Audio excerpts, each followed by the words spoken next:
At manimahal, sa oras na ito, sa sandaling ito, tayo darako sa pinakamahalagang bahagi ng balgawain nating pinakmahal pensus, ito pagkikinig at pag-aaral ng salita nating dakilang Diyos. Kaya aking hinihiling na tayo panandaliang tumayo upang magbigay galang sa salita nating pinakamahal pensus at ito dadalhin ating beloved preacher, Brother Jervy Domingo. Praise the Lord.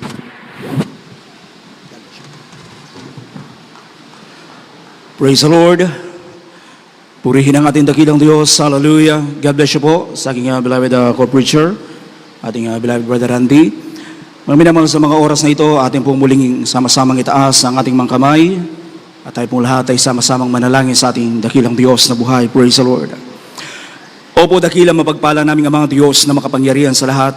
Sa pangalan mo po aming pinakamamahal na Panginoong Hesus sa mga oras na ito, patuloy kami nagpupuri at nagpapasalamat dakilang Diyos sa mga naunang yugto na po ng iyong banal na gawain. Salamat po, mahal na Panginoon, sa iyong paglangis.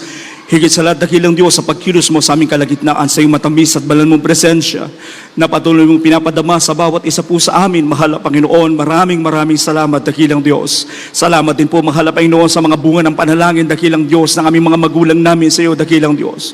Kung bakit kami patuloy na nagtatamasa, mahal na Panginoon, ng lahat ng uri ng pagpapala, buhat sa iyo, dakilang Diyos. Sa mga oras na ito, mahal na Panginoon, narito kami sa uling bahagi ng iyong banal na gawain, ng pag-aaral po ng iyong mga banal na salita. Bago pong lahat, minsan pa muli po kaming humihingi ng tawad sa lahat po ng aming mga pagkukulang, pagkakamali at pagkakasala. Ano man ay isip na sambid ng aming mga labi, dakilang Diyos, patawarin mo po ang bawat isa po sa amin, mahal na Panginoon, lalo tigil sa ibang lingkod. Sa gana sa akin, wala po akong magagawa. Ikaw pong magbigay ng mga salita mo sa aking bibig. Pangunahan mo po ako, dakilang Diyos, at lakipan mo po ng kapangyarihan ng mga salita mo na yung pag-aaralan sa hapong ito. At sa mga oras na ito, dakilang Diyos, sama-sama namin sinasaway lahat ng mga uri na hadlang nagawa ng kaaway. Cast out in the might of the Lord Jesus. Hallelujah. Praise the Lord, praise the Lord, praise the Lord. Purihin ang ating pinakamamahal na Panginoong Heso Kristo. Bago pong lahat, mga kapatid, ako po'y tao sa puso nagpapaabot ng pinakamataas na pagpupuri, pagluluwalhati, walang hanggang pagsamba, ay para lamang po sa ating nag-iisang Diyos na buhay, walang iba sa ating pinakamamahal na Panginoong Heso Kristo po lamang. Praise the Lord. At patuloy po tayong nagbibigay ng dobleng paggalang, patuloy na pagrespeto at patuloy na pag-alaala sa mga aral at itinuro ng ating mga beloved parents in the Lord. At ganoon din po, atin din pong ipinapaabot ang ating pagbati sa lahat po ng Dear Beloved Children, sa lahat po ng kanilang mga pamilya, sa lahat po ng aking mga kapwa manggagawa, sa lahat po ng aking mga kapwa mangangaral, sa lahat ng mga ginagamit sa banal na ubasan ng ating dakilang Diyos. Sa inyo po mga minamahal kong mga kapatid, dito po sa lugar po mga minamahal ng Pampanga, purihin mahal na Panginoon sa ating main church.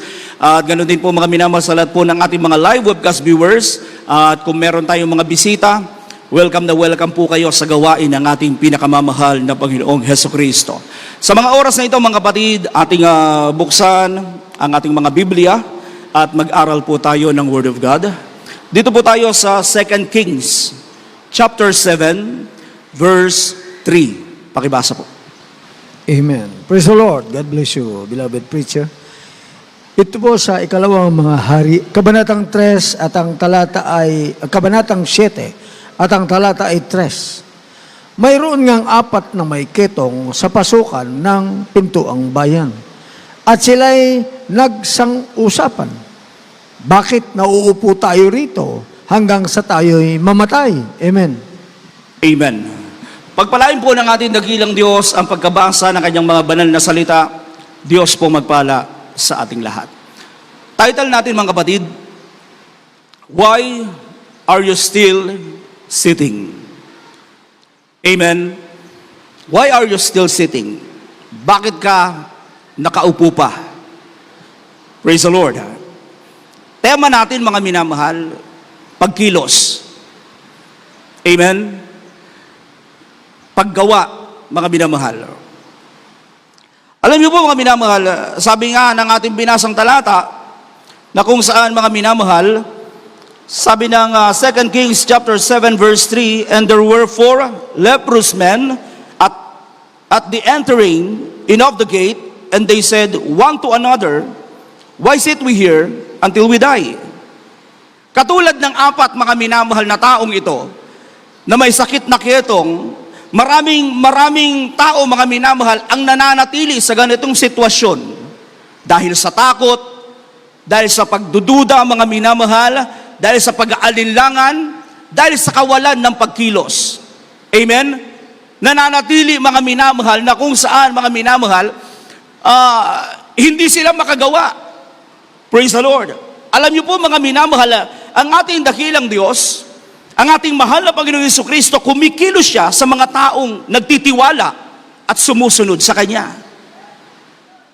Praise the Lord. Alam niyo po, mga minamahal, ang kasaysayang ito, 2 Kings chapter 6, 7, mga minamahal. Ito po, mga minamahal, ay kasaysayan na kung saan ang Israel, mga minamahal, ay nasa matinding kagutom. Amen? Dumating yung point, mga minamahal, na kung saan kinubkob ng Syria ang kanilang bayan. At alam niyo po, mga minamahal, sa sobrang tindi ng kagutom sa kanilang lugar, naisipan, mga minamahal, ng mga tao doon, ng mga Israelites, kahit kanilang laman, kahit kanilang mga anak, kainin. Amen? Sa sobrang gutom ng kanilang nararanasan, sa sobrang hirap, mga minamahal, ng kanilang pinagdadaanan. Praise the Lord. At alam niyo po, sa labas, mga minamahal, nung pintuan ng lungsod, yung labas, mga minamahal, nung pintuan ng lungsod, doon yung 4 na lalaking may ketong. Na ang sabi nila, mga minamahal, yung 4 na ito, tinanggihan na ito, mga minamahal, ng mga tao na nandoon. Tinanggihan na ng bayan, mga minamahal, na kung saan, mga minamahal, wala nang pag-asa, naghihintay na lang ng kamatayan, yung 4 na taong ito. Ngunit dumating yung sandaling nagtanong sila. Dumating yung point, mga minamahal, na kung saan, mga minamahal, naisip nila. Nagtanong sila. Ang sabi nila, bakit tayo nakaupo dito? Nakuupo na lang ba tayo dito hanggang mamatay na lang tayo? Sabi nung 4. Maghihintay na labang tayo ng kamatayan. Praise the Lord. Alam niyo po, mga minamahal, ito rin ang tanong ng ating dakilang Diyos sa maraming Kristiyano sa atin. Sa bawat Kristiyano, mga minamahal, na naglilingkod sa ating dakilang Diyos. Sa bawat mananampalataya, mga minamahal. Ito ang tanong ng mahal na Panginoon sa atin ngayon, mga minamahal. Praise the Lord. Hanggang kailan ka mananatili sa iyong kahinaan? Amen? Hanggang kailan ka matatakot? Hanggang kailan ka magdududa? Hanggang kailan ka hindi kikilos sa iyong pananampalataya? Praise the Lord. Sabi sa Biblia, panahon na magsigising na tayo sa pagkakatulog. Amen? Alam niyo po, mga minamahal, di niyo ba pansin? Sa dami ng panahon na dumaan dito sa lugar po natin, lugar ng Pampanga, dami ng krusadang hindi na natin nagawa. Amen? Praise the Lord. Parang nanatili tayong tulog. Ano sabi sa Biblia? Panahon na ngayon na tayo'y magsigising sa ating pagkakatulog. Amen? Kaya mga minamahal, kailangan natin ito para mas lalo pang lumago ang ating paglilingkod sa mahal na Panginoon. Praise the Lord. Kasi pag wala tayong ginagawa, wala tayong gagawin, mananatiling bantulot yung ating paglilingkod sa Diyos. Amen? Palaging may question, palaging may problema, mga minamahal, palaging may negative na tanong sa ating mga isipan. Pero pag magiging busy ka sa spiritual, amen? Mawawala yung mga bagay na yan. Praise the Lord. Palakpakan natin ng malakas ang ating dakilang Diyos. Hallelujah. Mga minamahal, sabi sa Romans chapter 13 verse 11, pakibasa muna po. Pablo sa mga taga-Roma, ang kabanatay 13 at ang talatay 11. Ito po sinasabi. At ito, yamang nakikilala ang panahon na ngayoy kapanahunan ng magsigising kayo sa pagkakatulog, sapagkat ngayon ay lalong malapit na sa atin ang kaligtasan kaysa nang tayo'y magsisampalataya ng una. Amen. Amen. Sabi sa Biblia, panahon na magsigising tayo sa pagkakatulog, panahon na bumangon na tayo, panahon na kumilos na po tayo. Amen? Maraming taong namamatay, mga minamahal, na hindi nakikilala ang mahal na Panginoon. Maraming taong, mga minamahal, ang nagkakaroon ng mabigat na problema at tinatapos ang kanilang buhay, mga minamahal, dahil sa bigat ng kanilang problema. Kailangan nilang mahal na Panginoon. Kailangan nilang ating dakilang Diyos. Sinong gagamitin ng mahal na Panginoon? Tayo na naglilingkod sa Kanya. Tayo na mga pinagpala ng mahal na Panginoon. Amen? Purihin ang ating dakilang Diyos. Ano pang sabi sa Biblia? Sapagkat malapit na ang pagbabalik ng ating dakilang Diyos. Amen? Naway huwag tayong madatnang natutulog ng mahal na Panginoon. Praise the Lord. Ang prayer natin, mga minamahal, madatnan tayong lahat ng ating dakilang Diyos kumikilos, gumagawa sa Kanyang banal na ubasan. Purihin ang mahal na Panginoon. Bilang mga anak ng Diyos, kinakailangan po natin, mga minamahal, kumilos lahat. Amen? Kinakailangan natin kumilos lahat, araw-araw, mga kapatid, sa ubasan ng mahal na Panginoon. Dahil sabi sa Biblia, mga minamahal, nang magkagayon sinabi niya sa kanyang mga alagad, katotohanan ang aanihin ay marami. Datapwat kakaunti ang mga manggagawa. Kakaunti ang gumagawa. Kakaunti ang kumikilos. Amen? Sa dami ng aanihin, mga minamahal, kailangan ng mahal na Panginoon, tayong lahat. Praise the Lord. Kailangan tayong lahat ng ating dakilang Diyos. Amen?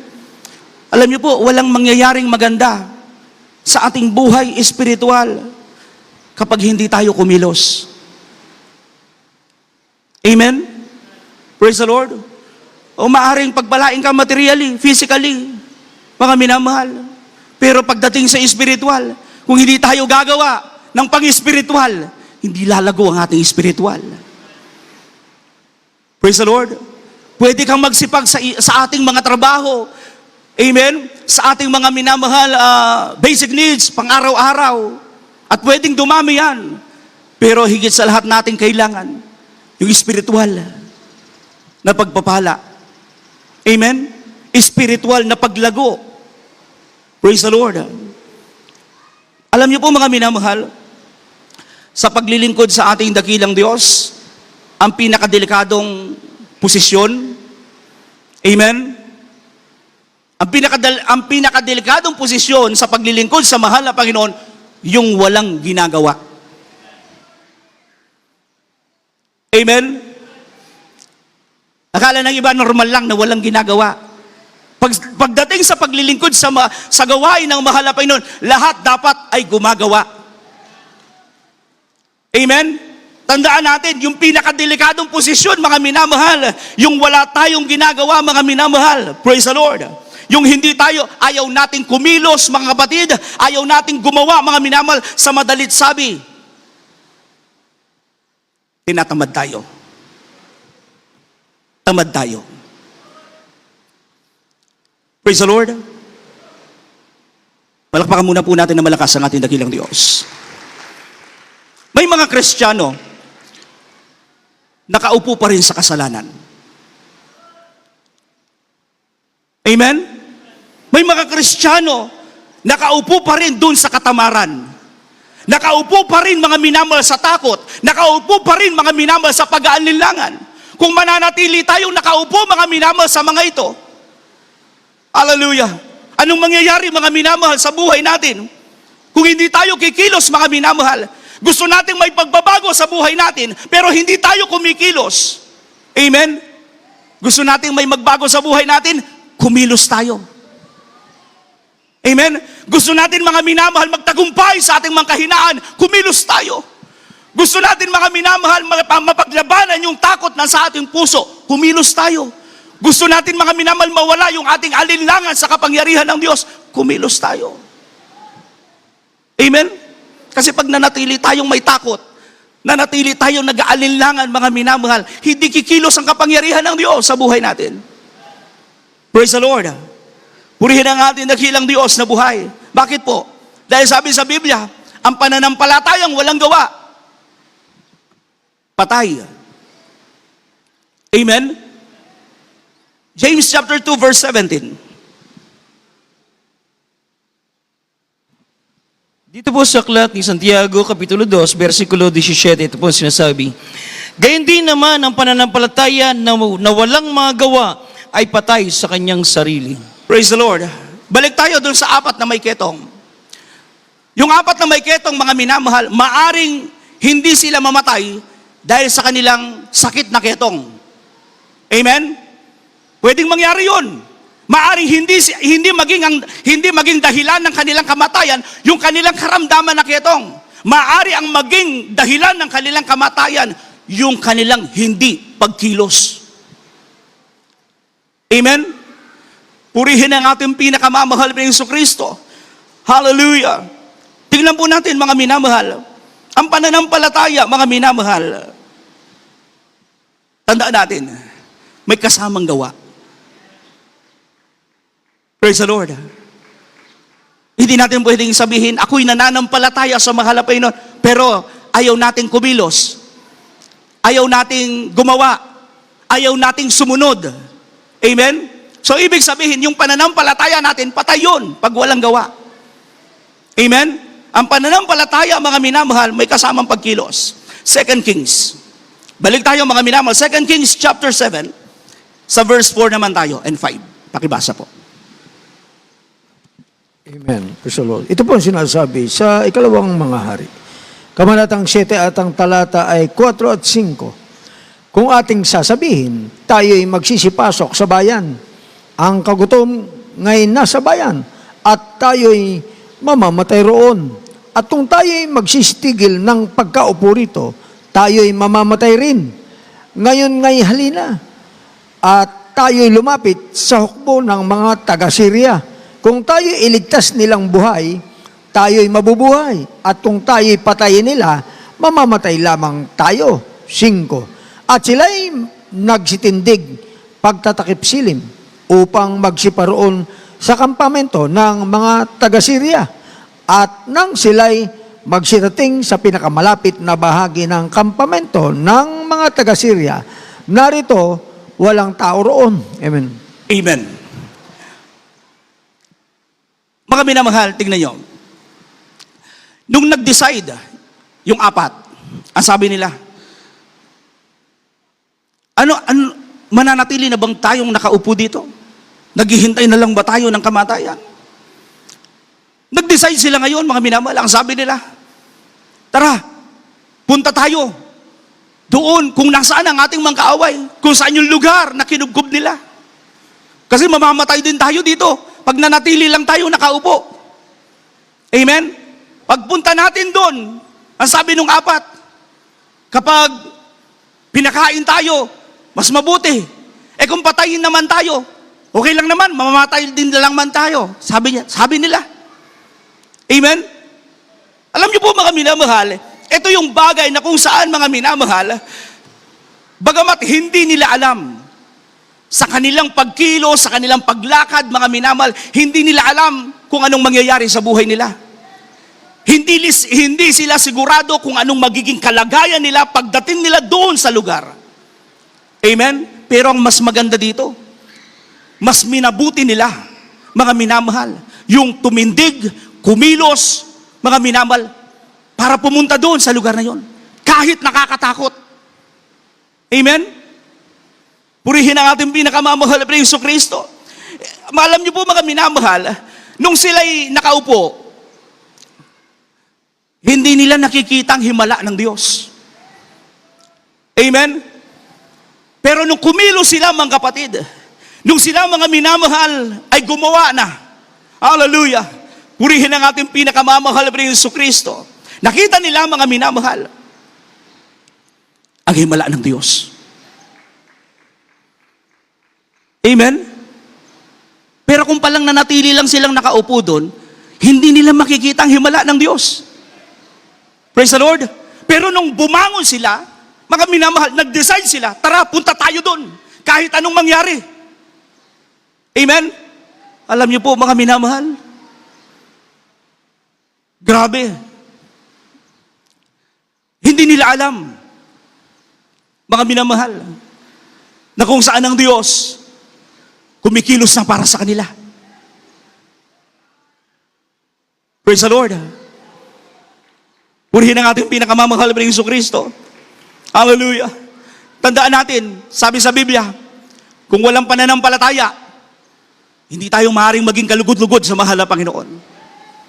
Kung walang pananampalataya, hindi makakakilos ang kapangyarihan ng Diyos. Amen? Kaya yung mga nagpapalugod sa Diyos, mga minamahal, yung nagbibigay kaluguran sa Diyos, mga minamahal, yung pananampalataya natin sa Kanya. Yung nagpapakilos ng Kanyang kapangyarihan, yung pananampalataya natin sa Kanya. Amen? Purihin ang ating pinakamamahal na Jesucristo. Minsan po kasi ang nangyayari sa atin ng mga Kristiyano, ang iba sa atin, mga minamahal. Amen? Mas hinihintay natin yung himala bago tayo kumilos. Praise the Lord. Hinihintay muna natin, mga minamahal, yung himala, mga minamahal, bago tayo kumilos. Yung salitang to see is to believe. Amen? Totoo kaya? Totoo kaya ang sinasabi nila? Na kapag magbigay ako ng may katapatan, pagpapalain ako? Amen? Paano mangyayari, mga minamahal, kung hindi natin gagawin? Praise the Lord. Minsan kasi tayo ganun. Na kung saan, mga minamahal, gusto natin, himala muna bago pagkilos. Pero alam niyo po, ang hinihintay ng ating dakilang Diyos sa atin, yung pagkilos bago yung himala. Amen? Yung pagkilos muna, mga minamahal, ang madalas na hinihintay sa atin ng ating dakilang Diyos. Hallelujah. Bago niya ipakita ang himala. Pakatandaan natin ito, mga minamahal, ang ating dakilang Diyos, kaya niyang gumawa ng paraan, mga minamahal, na minsan, hindi na ipinapakita sa atin. Amen? Kayang gumawa ng paraan ng ating dakilang Diyos na hindi natin nakikita. Hindi naman mga minamahal na kailangan pang ipakita ng mahal na Panginoon. Mga minamahal, ang ginagawa niya sa ating pagkilos. Alam niyo po, mga minamahal, may time, mga minamahal, na habang gawa tayo, mga minamahal, kumikilos na ang mahal na Panginoon. Praise the Lord. 2 Kings, chapter 6, verse 7. Ito po sa ikalawang ari, ang kabanata ay 7 at ang talata ay 6 at 7. Ito po sinasabi, sapagkat ipinarinig ng Panginoon sa ukbo ng mga taga-Syria at ang ugong ng mga karo at ang uni ng mga kabayo sa makatuwid bagay, ang ugong ng malaking ukbo. At sila'y nagsangusapan, narito, inupaan ng hari ng Israel laban sa atin ang mga hari ng mga Eteo at ang mga hari ng mga taga-Ehipto upang magsidaluhong sa atin. 7, kaya sila'y nagsitindig, nagsitakas at sa pagtatakip silim, at iniwan ang kanilang mga tolda, at ang kanilang mga kabayo, at ang kanilang mga asno, at ang buong kampamento na gaya ng dati, at nagsitakas dahil sa kanilang buhay. Amen. Amen. Praise the Lord. Tingnan niyo po, mga kapatid. Habang naglalakad, yung 4 na ketongin, papunta dun, mga minamahal, sa kanilang kaaway. Hindi nila alam, kumikilos ng mahal na Panginoon para sa kanila. Hindi nila alam yun, mga minamahal. Basta sa kanila, mga minamahal, ang nangyari sa kanila, yung talata, mga minamahal, sa Biblia, na for to me to live is Christ and to die is gain. Bahala na. Amen?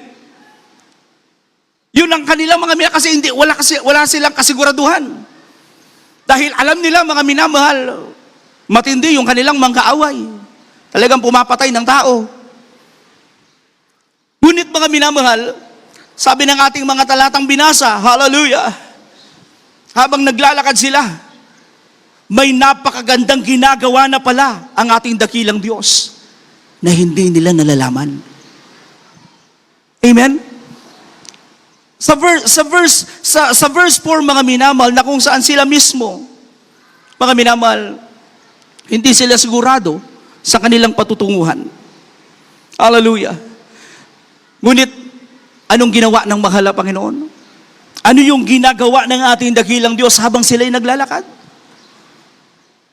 Pinadinig ng mahal na Panginoon sa mga kaaway nila. Hukbo ng Syria. Pinadinig sa kanila ng mahal na Panginoon, mga minamahal.